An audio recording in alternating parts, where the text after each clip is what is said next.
ओम शांति। और अव्यक्त बाप दादा के हम महावाक्य सुनेंगे। तो बाबा ने कहा कि रहम दिल की बहुत सुंदर परिभाषा बताई कि रहम दिल, रियल रहम क्या है वो बाबा ने बताया है। उसके अंदर मिक्सचैरिटी ना हो। फिर बाबा ने कहा बेहद की वैराग्य वृत्ति को भी रखना है।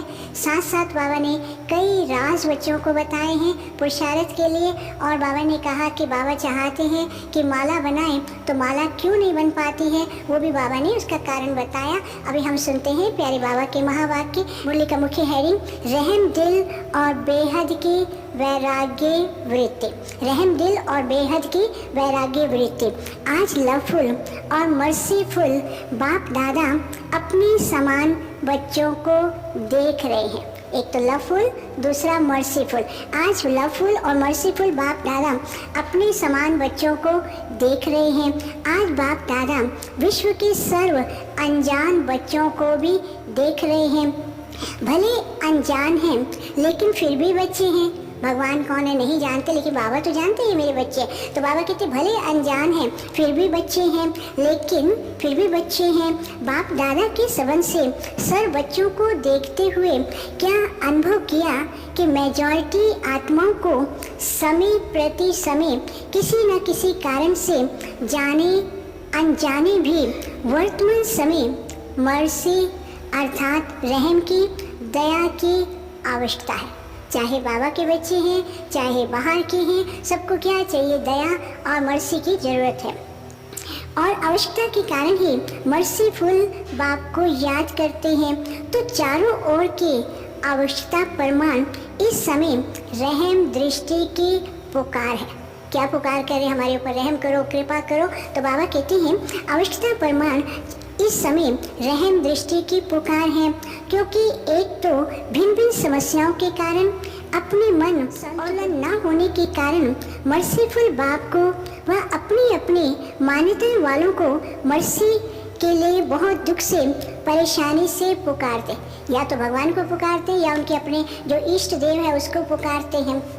तो बाबा बताते क्योंकि एक तो भिन्न भिन्न समस्याओं के कारण, अपने मन और बुद्धि का संतुलन न होने के कारण मर्सीफुल बाप को अपनी अपनी मान्यताओं वालों को मर्सी के लिए बहुत दुख से और परेशानी से पुकारते रहते हैं। चाहे अनजान आत्माएं बाप को न जानने के कारण अपने धर्म पिताओं को व गुरुओं को व इष्ट देवों को मर्सीफुल समझकर पुकारते हैं। लेकिन आप सब तो जानते हो कि इस समय सिवाय एक बाप परम परमात्मा के और किसी भी आत्मा के द्वारा मर्सी मिल नहीं सकती। पहले बाप उन्हों की इच्छा पूर्ण करने के कारण, भावना का फल देने के कारण किसी भी इष्ट देव को व महान आत्मा को निमित्त बना दे, लेकिन दाता तो एक है। उनकी इच्छा है कई प्रकार अपने इष्ट देव के द्वारा बाबा उनको प्राप्ति करा देते, लेकिन कराने वाला कौन है, एक ही बाप है। तो बाबा कहते हैं भले उन्हों की इच्छा पूर्ण करने के कारण, भावना का फल देने के कारण किसी भी ईश्ट व महान आत्मा को निमित्त बना दे, लेकिन दाता तो एक है। इसलिए वर्तमान समय के प्रमाण मर्सीफुल बच्चों को भी कहते हैं कि बाप के सहयोगी साथी भुजाएं आप ब्राह्मण बच्चे हो। बाप मर्सीफुल, बाप के सहयोगी साथी बच्चे कौन है, आप ब्राह्मणफुल बच्चे हो। तो जिस चीज़ की आवश्यकता है वह देने से प्रसन्न हो जाते हैं। मानो कि इसको कुछ चाहिए वो ना दे के दूसरा दे दो तो भी उसकी सेटिस्फेक्शन नहीं होती है। कितना भी बढ़िया से बढ़िया चीज़ दे दो, लेकिन जो उसको चाहिए तो वो नहीं मिलेगी तो खुश नहीं होंगे। इसलिए बाबा कहते हैं आप उनको देते हो तो प्रसन्न हो जाते हैं। तो जिस चीज़ की आवश्यकता है वह देने से प्रसन्न हो जाते हैं। तो मास्टर मर्सीफुल बने हो। आपके ही भाई बहने हैं, चाहे सगे हैं व लगे हैं, लेकिन है तो परिवार के। अपने परिवार को अनजान परेशान आत्माओं के ऊपर रहम दिल बनो। अपने परिवार के अनजान परेशान आत्माओं के ऊपर बाबा कहते रहम दिल बनो। दिल से रहम आए। विश्व की अनजान आत्माओं के लिए भी रहम चाहिए, और साथ साथ ब्राह्मण परिवार के पुरुषार्थ को तीव्र गति के लिए व स्व उन्नति के लिए रहम दिल की आवश्यकता है।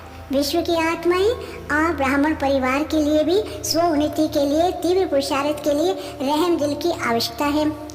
स्व उन्नति के लिए स्व पर जब रहम दिल बनते हो तो रहम दिल आत्मा को सदा बेहद की वैराग्य वृत्ति स्वतः ही आ जाती। आप बेहद की वैराग्य वृत्ति कब आती है? जब स्वयं के ऊपर रहम दिल बनते हैं। स्व के प्रति भी रहम हो कि कितनी ऊंच से ऊंच बाप की वही आत्मा है और वही बाप समान बनने के लक्ष्यधारी हो। उस परमान ओरिजिनल श्रेष्ठ स्वभाव व संस्कार में अगर कोई कमी है तो अपने ऊपर दिल का रहम कमियों से वैराग्य दिला देगा। बाप दादा आज यही रूहान कर रहे थे कि सभी बच्चे नॉलेज में तो बहुत होशियार हैं। वतन में शिव बाबा ब्रह्मा बाबा आपस में बच्चों की कितनी रूहान करते हैं और वो कौन सी बात करेंगे, बच्चों का ही समाचार बात करते रहते हैं। तो बाबा कहते आज बाप दादा यही रूहान कर रहे थे कि सभी बच्चे नॉलेज में तो बहुत होशियार हैं, पॉइंट स्वरूप तो बन गए हैं, लेकिन हर कमजोरी को जानने की पॉइंट्स हैं, जानते भी हैं ये होना चाहिए, करना नहीं चाहिए। ये जानते हुए भी पॉइंट स्वरूप बनना और जो कुछ व्यर्थ देखा सुना और अपने से हुआ उसको फुल स्टॉप के पॉइंट लगाना नहीं आता। जानकारी है ऐसा नहीं होना चाहिए, लेकिन इमीडिएट उसको फुल स्टॉप लगा दें तो बाबा कहते फुल स्टॉप लगाना नहीं आता है।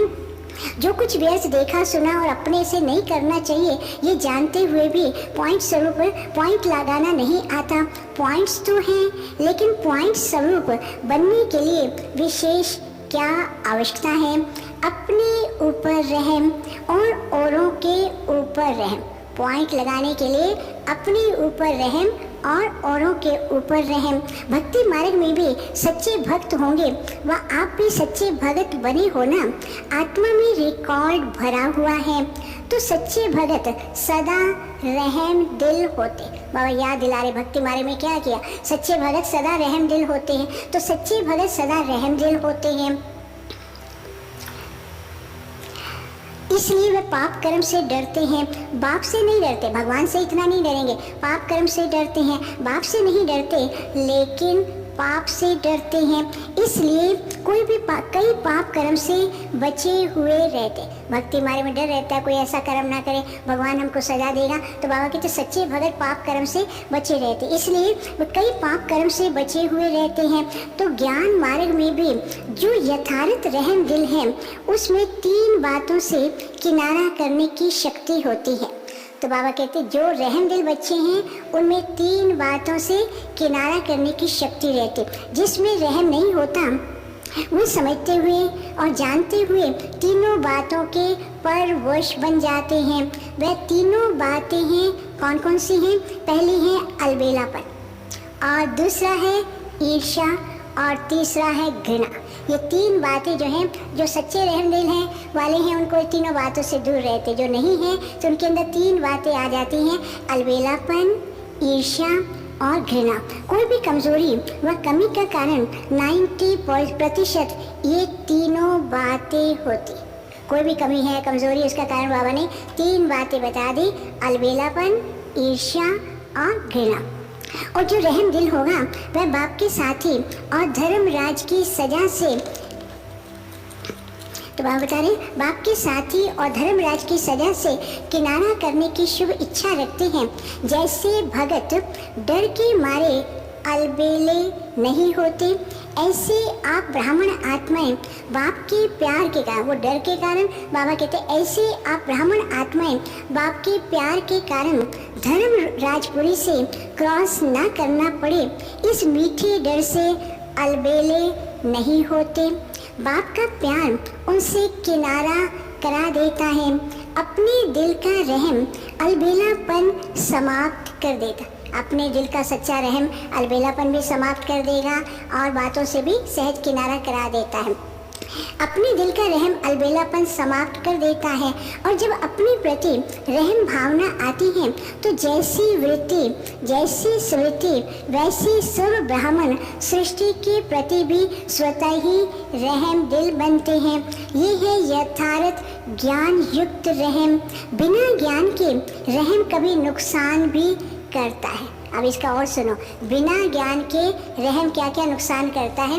बिना ज्ञान के रहम कभी नुकसान भी करता है, लेकिन ज्ञान युक्त रहम कभी भी किसी आत्मा के प्रति ईर्ष्या व घृणा का भाव दिल में उत्पन्न नहीं होने देता। ज्ञान युक्त रहम के साथ साथ स्वयं की रूहानियत का रुहाब भी अवश्य होता है। अकेला रहम नहीं होता, लेकिन रहम और रुहाब दोनों का बैलेंस रहता है। रुहाब मीन्स रूहानी नशा, वो नशा रहता है, रहम और रूहानियत दोनों। तो बाबा कहते हैं लेकिन रहम और रुहाब दोनों का बैलेंस रहता है। अगर ज्ञान युक्त रहम नहीं, साधारण रहम है, तो किसी भी आत्मा के प्रति चाहे लगाव के रूप में, चाहे किसी भी कमजोरी से उसके ऊपर प्रभावित हो सकते हैं। प्रभावित नहीं होना है, ना घृणा चाहिए ना प्रभावित चाहिए, क्योंकि आप तन मन बुद्धि सहित बाप के ऊपर प्रभावित हो चुके हो। तन मन बुद्धि बाप के ऊपर अर्पण कर चुके हो, क्योंकि आप तन मन बुद्धि सहित बाप के ऊपर प्रभावित हो चुके हो। जब मन और बुद्धि एक तरफ और ऊंची ऊंची तरफ प्रभावित हो चुकी, तो फिर दूसरे के ऊपर प्रभावित कैसे हो सकते। अगर दूसरे के ऊपर प्रभावित होते हैं तो उसको क्या कहेंगे। अगर दूसरे के ऊपर प्रभावित हो गए तो बाबा कहते उसको क्या कहेंगे, तो उसको क्या कहेंगे, दी हुई वस्तु को फिर से स्वयं यूज कर। मानो कोई चीज़ किसको दे दिए, फिर उठा करके फिर यूज करने लग गए, तो बाबा कहते फिर क्या हुआ, दी हुई वस्तु को स्वयं पर यूज करना। तो दी हुई वस्तु को फिर से स्वयं यूज करना, इसको कहा जाता है अमानत में ख्यानत। जब मन बुद्धि दे ही दिया तो फिर आपकी रही ही कहाँ। जो प्रभावित होते हो बाप के हवाले कर दिया है या आधी रखी। अब आप पूछ रहे हैं मन बुद्धि को बाप के हवाले कर दिया या आधा आधा रखा। चलो मन आधा बाबा को दे दो, आधा अपने पास, बुद्धि भी आधे अपने यूज करो। तो बाबा कहते हैं आपने बाप को दे दिया या आधा अपने पास रखा है, बाप के हवाले कर दिया है या आधी रखी है या आधी दी है। जिन्होंने फुल दी है वह हाथ उठाओ। बाबा कहते हैं जिन्होंने अपना मन बुद्धि सब कुछ बाबा को फुल दे दिया वो हाथ उठाओ। अब मन ही मन सब आप बाबा के सामने हाथ उठाओ। बाबा तो जानते हैं किसने कितना दिया कितना नहीं दिया, तो यहाँ हॉल में नहीं उठाते, बाबा तो देख ही रहे हैं। तो बाबा कहते हैं जिन्होंने फुल दी है वह हाथ उठाओ। देखो ब्राह्मण जीवन का फाउंडेशन महामंत्र क्या है, मन मना भाव। तो मन मना भाव नहीं हुए हो क्या। जो ज्ञान सहित रहम दिल आत्मा कभी किसी के ऊपर, चाहे गुणों के ऊपर, चाहे सेवा के ऊपर, चाहे किसी भी प्रकार के सहयोग होने के कारण आत्मा पर प्रभावित नहीं हो सकते। ज्ञान युक्त आत्मा की निशानी चाहे गुण चाहे सेवा या किसी भी बात पर बाबा कहते प्रभावित हो नहीं सकते, क्योंकि बेहद की वैराग्य वृत्ति होने के कारण बाप के स्नेह सहयोग साथ इसके सिवाय और उसको कुछ दिखाई नहीं देगा। बुद्धि में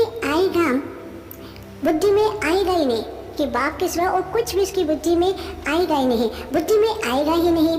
तुम्ही संग उठो, तुम्ही संग सोऊं, तुम्ही संग खाऊं, तुम्ही से सेवा करूं, तुम्ही संग कर्म योगी बनूं, यही स्मृति सदा आत्मा को रहती। देखा ये बात कभी वाक्य तुम संग खाओ खेलो, लेकिन आज बाबा ने क्या कहा कि तुम्ही संग उठो। बाबा जो कदम रखे वैसा ही हमको रखना है। तुम्ही सिखाऊं, तुम्ही से सोऊं, बाबा के साथ बाबा की गोदी में, बाबा जैसे अवेक स्थिति में वैसा ही। तुम्ही से सेवा करूं, तुम्हारे साथ ही बाप समान मिलकर सेवा करूं, तुम्हें साथ कर्म योगी बनूं, यही स्मृति सदा आत्मा को रहती है। भले कोई श्रेष्ठ आत्मा द्वारा सहयोग मिलता भी है, लेकिन उसका भी दाता कौन। किसी ने सहयोग दिया, मदद की, तो बाबा कहते फिर उसका दाता कौन। भले कोई भी आत्मा द्वारा सहयोग मिलता है, लेकिन उसका दाता कौन। तो एक बाप की तरफ बुद्धि जाएगी ना, सहयोग लो लेकिन दाता कौन है, जो देने वाला उसको किसने दिया। तो बाबा कहते भले सहयोग लो, सदा स्मृति रहे कि बाप ने इसके द्वारा दिया। सहयोग लो लेकिन दाता कौन है ये भूलना नहीं चाहिए। तो श्रीमत एक बाप की है, कोई निमित्त आत्मा आपको बाप की श्रीमत स्मृति दिलाती है तो उनकी श्रीमत नहीं कहेंगे। निमित्त वाले भी जो याद दिलाएंगे वही कहेंगे ना बाबा ने कहा, बाबा की श्रीमत है, तो उनकी नहीं हो तो बाप की दिला रही, तो उनकी श्रीमत नहीं कहेंगे। लेकिन बाप की श्रीमत को फॉलो कर औरों को भी फॉलो कराने के लिए स्मृति दिलाते हैं। निमित्त आत्माएं, श्रेष्ठ आत्माएं कभी ये नहीं कहेंगे कि मेरी मत पर चल। दादियाँ कभी नहीं कहती, दादियाँ हमेशा कहती बाबा क्या कहते हैं, बाबा की श्रीमत पर चलो। मैंने कहा नहीं, बाबा जो कह रहे हैं उसको फॉलो करना है। तो इसलिए बाबा कहते हैं निमित्त आत्माएं कभी भी ये नहीं कहेंगे कि मेरी मत पर चलो, मेरी मत ही श्रीमत है।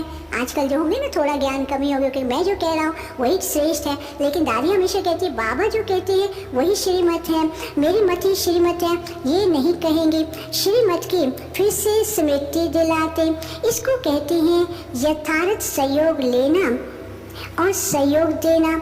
दीदी की दादी की श्रीमत नहीं कहेंगे। दीदी और दादी ने तो कभी नहीं कहा कि मेरी श्रीमत है। दीदी और दादी तो हर कदम पर हर शब्द में बाबा ही याद दिलाते थे।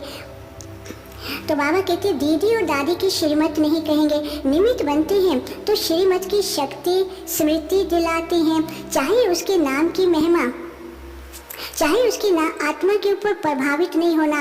अगर किसी भी बात पर प्रभावित होते हैं, चाहे उसके नाम की महिमा पर, रूप पर व विशेषता पर, तो लगाव के कारण, प्रभावित होने के कारण बुद्धि वहाँ अटक जाएगी।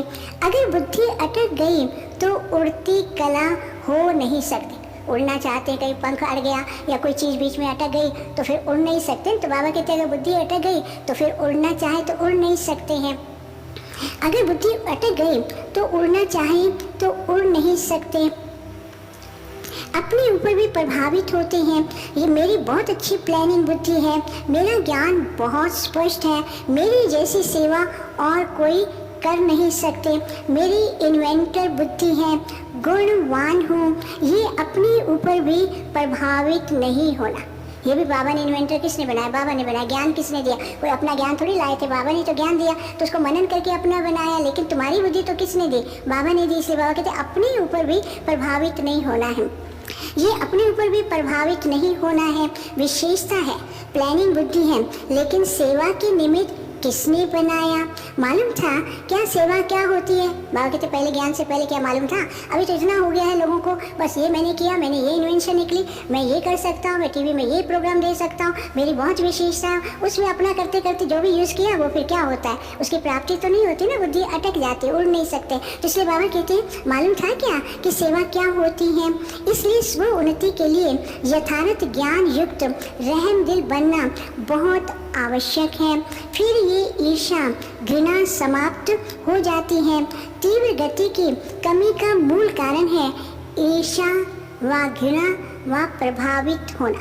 तीव्र गति की न बढ़ना, उसके कमजोरी का मूल कारण है ईर्ष्या घृणा व प्रभावित होना।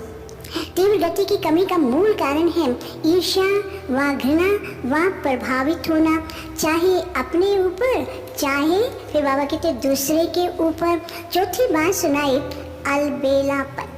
चौथी बात है पहले बात कौन सी है? ईर्ष्या घृणा और तीसरा है प्रभावित होना। चौथी बात है अलबेलापन। चौथी बात सुनाई अलबेलापन। ये तो होता ही है, टाइम पर तैयार हो जाएंगे। अलबेलापन क्या है? ये तो चलता ही है, पुरुषार्थ तो कर ही रहे हैं, टाइम पर तो तैयार हो ही जाएंगे। तो ये तो होता ही है, टाइम पर तैयार हो जाएंगे। ये है अलबेलापन। बाप दादा ने एक हंसी की बात पहले भी सुनाई है। ब्राह्मण आत्माओं के दूर की नज़र बड़ी तेज है। और बाबा हंसते हैं, कहते दूर की नज़र इतनी तेज़ है, दूर में जिस किसको देखा उसकी कमी कमजोरी प्रभावित सब कुछ जल्दी से देख लेते हैं, लेकिन नज़दीक भी अपनी नज़र अपने ऊपर नज़र नहीं जाती। तो बाबा हंसते हैं बच्चों को देख करके। तो बाबा कहते हैं बाप दादा ने एक हंसी की बात पहले भी सुनाई है कि ब्राह्मण आत्माओं की दूर की नज़र बड़ी तेज है और नज़दीक की नज़र थोड़ी कमज़ोर है। पूरी कमज़ोर नहीं बोली आज बाबा ने कहा, थोड़ी कमज़ोर है। नज़दीक की नज़र थोड़ी कमज़ोर है, इसलिए दूसरों की कमी जल्दी दिखाई देती है और अपनी कमी देरी से दिखाई दे भी जाए तो उसको इग्नोर कर देते हैं, सोचते हमारा तो कुछ नहीं, हम तो कर ही लेंगे, हम तो बहुत अच्छे पुरुषार्थी, हमारे जैसा पुरुषार्थी कोई नहीं। इसलिए बाबा कहते हैं और अपनी कमी देरी से दिखाई देती है।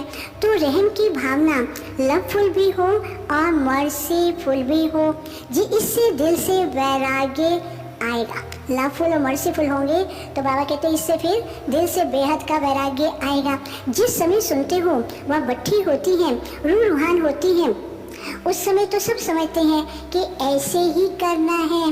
वह अल्प काल का वैराग्य आता है, दिल का नहीं होता। जो बाप को अच्छा नहीं लगता उससे दिल का वैराग्य आना चाहिए।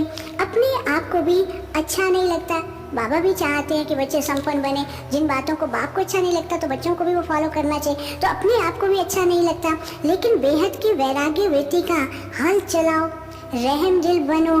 कई बच्चे बहुत अच्छी अच्छी बातें सुनाते हैं, कहते हैं जब कोई झूठ बोलता है तब बहुत गुस्सा आता है। ये तो होता है, कहते हैं बहुत हो जाता है, अरे इसने झूठ बोला, अच्छा ठीक है अभी इसको ठीक करेंगे। तो बाबा कहते कई बच्चे ऐसे जब कोई झूठ बोलता है ना, फिर गुस्से में इनको पता ही नहीं पड़ता हमने क्या बोला, उसने तो गुस्सा किया सो किया, उससे 4 गुना गुस्सा खुद ही कर लेते हैं। फिर खुद का जब रिजल्ट आता है, मैंने थोड़ी किया था, मैंने तो इसलिए किया था उसको सुधारने के लिए, उससे तो वो तो सुधरे या ना सुधरे, उससे डबल खुद कर लेते हैं। तो बाबा कहते हैं जब कोई झूठ बोलता है तब बहुत गुस्सा आता है। झूठ पर गुस्सा आता है या कोई गलती करता है तो गुस्सा आता है, वैसे नहीं आता, वैसे कभी गुस्सा नहीं आया। कोई गलती करेगा तब तो आसमान पे चढ़ जाएंगे, तब तो देखो ना उनका गुस्सा कैसा होता है। तो वैसे नहीं आता। उससे झूठ बोला ये तो ठीक है, उसको रॉन्ग समझते हो और आप गुस्सा करते हो, तो वह फिर राइट है क्या? उसने तो किया सो किया, आपने जो गुस्सा किया, तो आप पूछते क्या वो फिर राइट है? रॉन्ग को कैसे समझा सकते, उसका असर कैसे हो सकता? उस समय अपनी गलती नहीं देखते, लेकिन दूसरे के झूठ को, छोटी बात को भी बड़ा कर देते हैं। ऐसे समय पर रहम दिल बनो। बाबा के ऐसे किसी ने कहा तो उसको प्यार से समझाओ। ऐसे समय पर रहम दिल बनो, नहीं देखते लेकिन दूसरे को, अच्छा अपनी प्राप्त हुई बाप की शक्तियों द्वारा रहम दिल बनो। बाप के द्वारा जो शक्तियाँ प्राप्त हुई, बाबा कहते उससे रहम दिल बनो। अपनी प्राप्त हुई बाप की शक्तियों द्वारा रहम दिल बनो। सहयोग तो लक्ष्य अच्छा रखते हैं कि उनको झूठ से बचा रहे हैं, लक्ष्य अच्छा है, उसके लिए मुबारक हो कि झूठ से बचाना। बाबा कहते वो तो ठीक है, लेकिन झूठ के ऊपर वाला गुस्सा कर दिया तो लक्ष्य भी बदल गया ना। तो बाबा कहते उसके लिए मुबारक हो, लेकिन रिजल्ट क्या निकली? वह भी फेल और आप भी फेल। उसने झूठ बोला वो फेल, आपने उसके ऊपर गुस्सा किया तो आप भी फेल। तो बाबा कहते फेल वाला कैसे किसको पास कराएगा? वह भी फेल और आप भी फेल। फिर फेल वाले को क्या पास कराएगा? कई फिर समझते हैं हमारी जिम्मेवारी है उसको अच्छा बनाना, आगे बढ़ाना, लेकिन जिम्मेवारी निभाने वाला पहले अपनी जिम्मेवारी उस समय निभा रहे हैं या दूसरे की निभाते हैं। कई नियमित टीचर बनते हैं तो समझते हैं छोटों के लिए जिम्मेवार हैं, हमको शिक्षा देनी है, सिखाना है, लेकिन सदैव ये सोचो कि यथार्थ नॉलेज सोर्स ऑफ इनकम होगी। अगर आपने शिक्षक की जिम्मेवारी से शिक्षा दी तो पहले देखो कि उस शिक्षा से दूसरे की कमाई जमा हुई या नहीं, सोर्स ऑफ इनकम हुआ या सोर्स ऑफ गिरावट हुआ। अब बताओ, सोर्स ऑफ इनकम या सोर्स ऑफ गिरावट हुआ। इसलिए बाप दादा सदा कहते हैं कोई भी कर्म करते हो तो त्रिकालदर्शी स्थिति में स्थित होकर करो। सिर्फ वर्तमान नहीं देखो कि इसने ऐसा किया इसलिए कहा, लेकिन उसका भविष्य परिणाम क्या होगा वह भी देखो। कोई कमज़ोर है उसको और अच्छी तरह से डांट दिया, कुछ ऐसा बोल दिया, उसके इमेज को खराब कर दिया, तो उसका परिणाम क्या होगा? तो बाबा कहते वर्तमान को नहीं देखो, त्रिकालदर्शी बन के कर्म करो, लेकिन उसका भविष्य परिणाम क्या होगा वह भी देखो। जो पास्ट आदि अनादि स्थिति ब्राह्मण आत्माओं की थी, अब भी है और आगे भी रहेगी, उसी प्रमाण है। बाबा कहते वो देखो उसी प्रमाण है। तीनों काल चेक करो तो समझा बाप दादा क्या चाहते हैं। स्व उन्नति तो करेंगे लेकिन परिवर्तन क्या लाएंगे? जब बाबा आते थे ना तो बाबा को बताते थे स्व उन्नति के लिए, उस समय मीटिंग होती थी, स्व उन्नति के लिए ये प्लान बनाए, तो बाबा कहते स्व उन्नति तो करेंगे लेकिन परिवर्तन क्या लाएंगे? स्व उन्नति तो करेंगे लेकिन परिवर्तन क्या लाएंगे? चाहे महारथी हो चाहे नए हो, बाप दादा की एक ही शुभ आश है, जितना चाहते हैं उतना अभी हुआ नहीं है। जो बाप को हुआ नहीं है रिजल्ट तो सुनाएंगे ना। बाबा कहते बाबा जो चाहते थे उतना हुआ नहीं है, इसलिए बाबा रिजल्ट सुना रहे, तो रिजल्ट तो सुनाएंगे ना। बाप दादा अलग काल का वैराग्य नहीं चाहते, निजी वैराग्य आए। जो बाप को अच्छा नहीं लगता वह नहीं करना है। अब बाबा कहते निज ज्ञान निज वैराग्य आए। जो बाप को नहीं अच्छा लगता वह नहीं करना है, नहीं सोचना है, नहीं बोलना। जो बाप को अच्छा नहीं लगता ना वो करना है, ना सोचना है, ना बोलना है। नहीं सोचना है, नहीं बोलना है। इसको बाप दादा कहते हैं दिल का प्यार। अभी मिक्स है, कभी दिल का प्यार है और कभी दिमाग का प्यार। कभी ओवर ज्ञान कर लेंगे, बस बातें करते रहेंगे। तो बाबा कहते हैं कभी दिल का प्यार है और कभी दिमाग का प्यार है। कभी दिल का प्यार है, कभी दिमाग का प्यार है। माला का हर एक मन का हर एक मणके के समीप हो, स्नेही हो, प्रगति के लिए सहयोगी हो। इसलिए माला रुकी हुई है, क्योंकि माला तैयार होना अर्थात युगल दानी के समान एक दो के स्नेही समीप होना। माला क्यों रुकी है? अभी तक एक दो के समीप और स्नेही नहीं बने हैं ना। तो बाबा कहते हैं क्योंकि माला तैयार होना अर्थात युगल दाने के समान एक दो के भी समीप स्नेही बनना। पहले 108 की माला बने, तब दूसरी बने। दूसरी कौन सी? 16,000 वाली। बाप दादा बहुत बार माला तैयार करने के लिए बैठते, साकार में भी बाबा बैठते थे, माला तैयार करने के लिए बैठते थे। बाबा तैयार करते थे, आज माला बनी और दूसरे दिन देखते थे जो पहला नंबर है, दूसरा नंबर है, वो लास्ट में चला गया। फिर माला बनाई, वो दाना ही निकल गया उसमें से। तो बाबा कहते बाप दादा माला बनाने बैठते लेकिन बनती ही नहीं है। बाप दादा बहुत बार माला तैयार करने के लिए बैठते हैं, लेकिन अभी तक पूरी हुई नहीं। मणका मणके के समीप तब आता है अर्थात बाप उसको पिरोता तभी है जब उस मणके को 3 सर्टिफिकेट हो। अब माला के मणके को समीप आने के लिए, माला में पिरोने के लिए मणके को 3 सर्टिफिकेट हो। वो 3 सर्टिफिकेट कौन से हैं? अर्थात बाप उसको पिरोता तभी है जब उस मणके के 3 सर्टिफिकेट्स हों।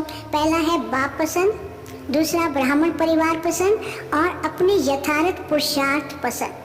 पहला बाप पसंद, दूसरा ब्राह्मण परिवार पसंद और तीसरा अपने पुरुषार्थ से भी। ऐसा वैसा नहीं, मियाँ मिठू वाला नहीं। तो बाबा कहते यथार्थ पुरुषार्थ पसंद। तो पहला है बाप पसंद, दूसरा है ब्राह्मण परिवार पसंद और तीसरा है अपने यथार्थ पुरुषार्थ पसंद। तीनों बातें चेक करती हैं तो मन का, अब बाबा कहते तीनों बातों का ध्यान, तो मन का हाथ में ही रह जाता है। ये तीनों बातें जब हैं तो बाबा कहते अगर तीनों बातें चेक करते हैं फिर क्या करते हैं? अगर कमी होती ना तो बाबा ने मन का उठाया, माला में पिरोने लगे, वो वहीं का वहीं रह जाता है, माला में आता ही नहीं है। तो इस वर्ष कौन सा स्लोगन याद रखेंगे? त्रिमूर्ति बाप और विशेष तीनों संबंध द्वारा 3 सर्टिफिकेट्स लेना है। त्रिमूर्ति बाप और तीनों संबंध द्वारा 3 सर्टिफिकेट्स लेना है और औरों को भी दिलाने में सहयोगी बनना है। माला का समीप मन का बनना ही है। माला बननी है, समीप मन का बनना ही है और बच्चों को पुरुषार्थ करना ही है। माला का समीप मन का बनना ही है। तो सुना, स्व उन्नति क्या करनी है? जैसे ब्रह्मा बाप का फाउंडेशन नंबर 1 परिवर्तन में क्या रहा? बेहद का वैराग्य। जो बाप ने कहा, जो शिव बाबा ने कहा, वह ब्रह्मा ने किया, इसलिए विन करके 1 बन गए। बाबा ने कहा, ब्रह्मा बाबा ने किया और शिव बाबा का दिल जीता और नंबर 1 बन गए। अच्छा, बाप दादा ये रिजल्ट देखेंगे, हर एक अपने को देखे, दूसरे को नहीं देखना है। कई समझते हैं सीज़न का आज लास्ट डे है, क्योंकि मार्च एंड है ना, तो वो सीज़न का लास्ट है। फिर अगली सीज़न तो जा कर के कब शुरू होती है? अक्टूबर में शुरू होती थी। तो बाबा कहते, कई कहते हैं सीज़न का आज लास्ट डे है, कई समझते हैं सीज़न का आज लास्ट डे है, लेकिन बाप दादा कहते हैं लास्ट नहीं है, माला बनने का फर्स्ट सीज़न का दिन है। लास्ट नहीं, माला बनने का फास्ट सीजन का दिन है। सभी को चांस है। अभी माला के मन के पिरोए नहीं हैं, फिक्स नहीं हुए। बाबा ने नहीं एक बार कहा था माला के मन के बनो तो सही। किसी ने बाबा को कहा बाबा माला में तो केवल 108 आएंगे। बाबा कहते हैं बनो तो सही, मैं एक लड़ी लगाऊंगा, दूसरी लगाऊंगा, तीसरी लगाऊंगा, एक सिंगल माला। और कितनी लड़ियों वाली माला तो गहना कितना अच्छा लगता है। तो बाबा तो कहते बनो तो सही ना। तो बाबा कहते हैं माला के मन के पिरोए नहीं हैं, फिक्स नहीं हुए हैं। 3 सर्टिफिकेट लो और फिर पिरो जाओ। 3 सर्टिफिकेट लेंगे फिर माला में पिरोए जाएंगे। जितना प्रत्यक्ष सबूत देने वाले प्रत्यक्ष चेहरे और चलन में देंगे, उतना फिर नई रंगत देखेंगे। अगर आप भी वहीं के नहीं वहीं रहे तो रंगत भी वहीं की वहीं रहे। जितना परिवर्तन उतनी नई रंगत। बाबा कहते अगर वहीं के वहीं रहेंगे तो फिर वो पुरानी रंगत रहेगी, अगर आप भी वहीं के वहीं रहेंगे तो रंगत भी वही रहेगी। इसलिए अपने में नवीनता लाओ, परिवार में भी तीव्र पुरुषार्थ की नई लहर लाओ। फिर आगे चलकर कितने वंडरफुल नज़ारे देखेंगे।